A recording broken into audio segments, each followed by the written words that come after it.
Assalamualaikum warahmatullahi wabarakatuh. Para siswa SMAN 1 Pamanukan kelas 12, selamat berjumpa di semester kedua.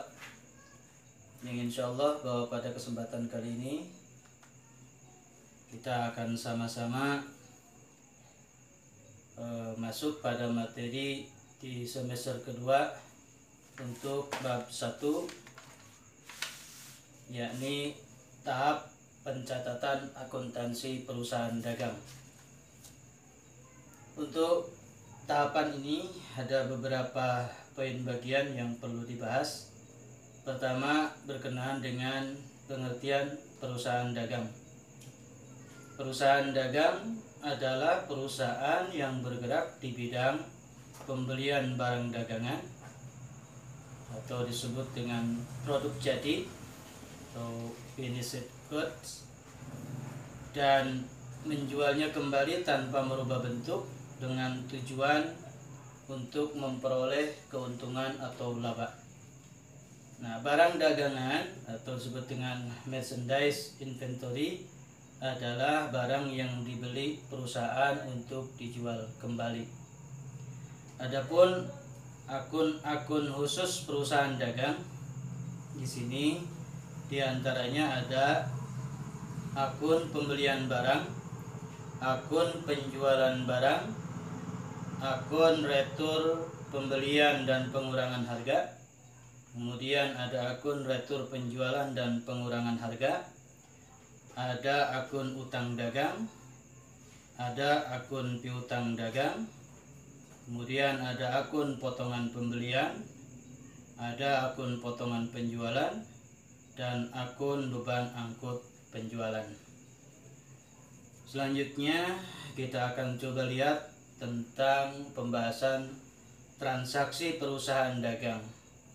Ya, transaksi yang terjadi pada perusahaan dagang sebagaimana akun-akun yang tadi sudah disampaikan, bahwa dalam transaksi perusahaan dagang ini ada yang pertama pembelian barang dagang. Pembelian barang dagang ini dibagi dua kejadian atau transaksinya.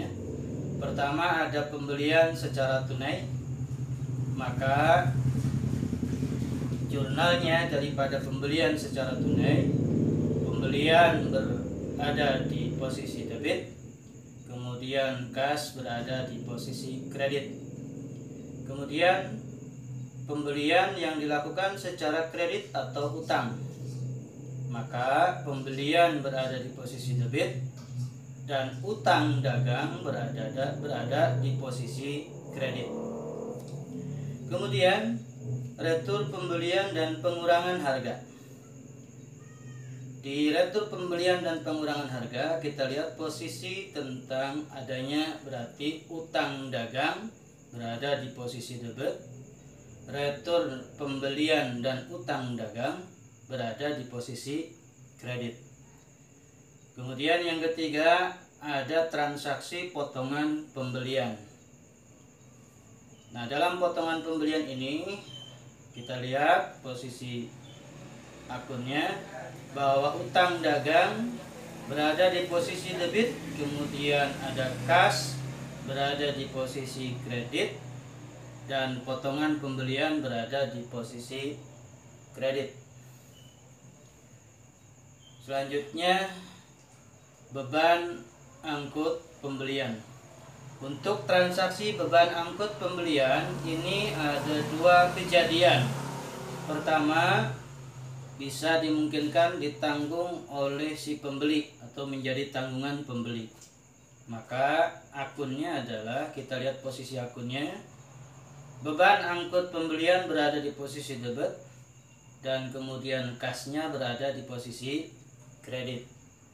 Kemudian kalau beban angkut pembelian itu ditanggung oleh penjual atau menjadikan tanggungan penjual, maka posisinya adalah pembelian di posisi debit, beban angkut pembelian di posisi debit, utang dagang berada di posisi kredit. Kemudian transaksi penjualan barang dagang.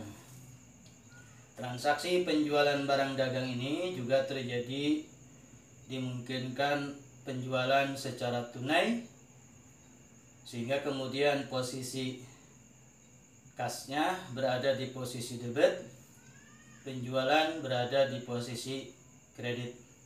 Kemudian kalau penjualan secara kredit atau piutang, kita lihat bahwa piutang dagangnya berada di posisi debit, penjualan berada di posisi kredit.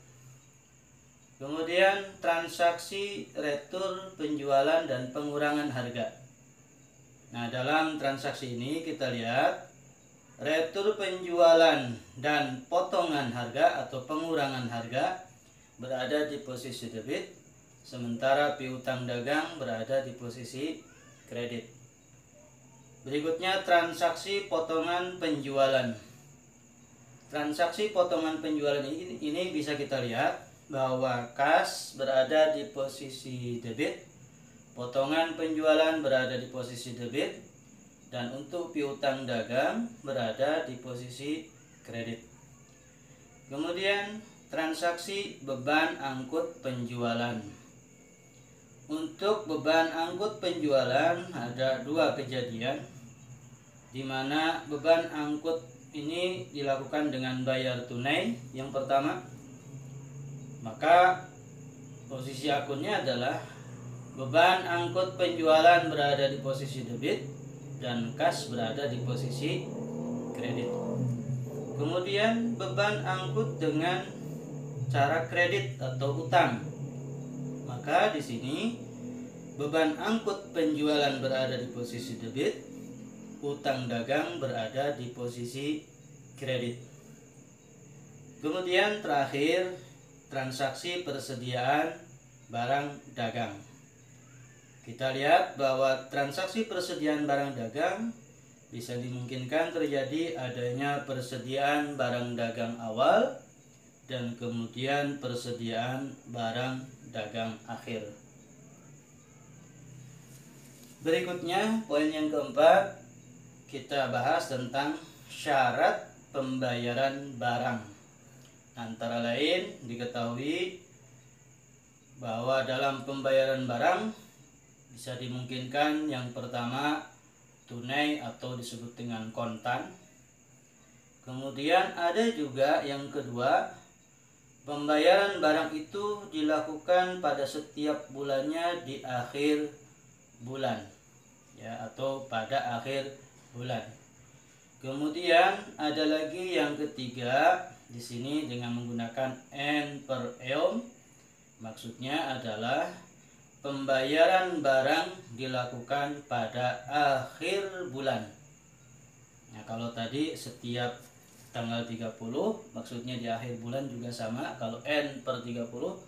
Nah, kalau ini N per eom maksudnya adalah pembayaran dilakukan pada setiap akhir bulan. Kemudian yang keempat adalah pembayaran barang dagangan dilakukan ketika dilakukan pada tanggal 10 dalam tiap bulan, maka batas akhirnya yaitu pada akhir bulan. Dan yang terakhir, yang kelima di sini, apabila dilakukan pembayaran barang pada tanggal 10, maka akan mendapatkan 2% potongan, dan batas akhir pembayaran barang dilakukan pada tanggal 30 atau akhir bulan. Nah, itu tentang syarat pembayaran barang. Kemudian yang kelima, kita bahas juga tentang metode pencatatan persediaan barang dagangan. Di sini tentang metode pencatatan persediaan barang dagangan dibagi dalam dua metode. Ada metode fisik atau yang disebut dengan metode periodik. Bahasa latinnya adalah physical inventory method. Kemudian yang kedua ada metode perpetual atau yang bersifat terus menerus, atau dalam bahasa latinnya perpetual inventory method. Nah, berkenaan dengan pencatatan persediaan barang dagangan yang dibagi dalam dua model ini, insya Allah nanti akan dibahas lebih khusus apa perbedaan pencatatan persediaan barang dagangan melalui metode fisik dan metode perpetual. Berikutnya, terakhir pembahasan pada pertemuan sekarang adalah yang keenam, syarat penyerahan barang. Ini ada 3, yaitu yang pertama FOB shipping point. Nah, FOB shipping point atau dalam bahasa Latinnya franko gudang penjual, bahwa penyerahan barang dagangan itu untuk yang ini menjadi tanggungan penjual. Maksudnya dari gudang si penjual sampai gudang si pembeli, maka pada metode FOB shipping point menjadi tanggungan penjual.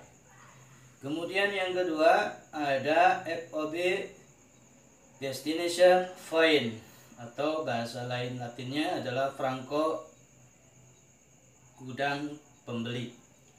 Maksudnya di sini bahwa penyerahan barang dagangan dari si penjual sampai gudang si pembeli ini menjadi tanggungan pembeli. Kemudian yang ketiga ada cost, insurance, and freight. Nah, kalau dalam cost, insurance, and freight ini sebetulnya adalah sama dengan di FOB shipping point, artinya bahwa penyerahan barang dari gudang penjual sampai gudang pembeli ini menjadi tanggungan si penjual, baik dari biaya asuransi dan juga ketahanan barangnya. Nah, ini syarat penyerahan barang dagang. Demikian pembahasan kali ini. Mudah-mudahan kalian dalam pertemuan sekarang bisa menerima materi dan kemudian bisa memahami, dan untuk lebih lanjut dipersilakan untuk membaca kembali materi yang berada di LKS. Demikian, mohon maaf dan sekian. Assalamualaikum warahmatullahi wabarakatuh.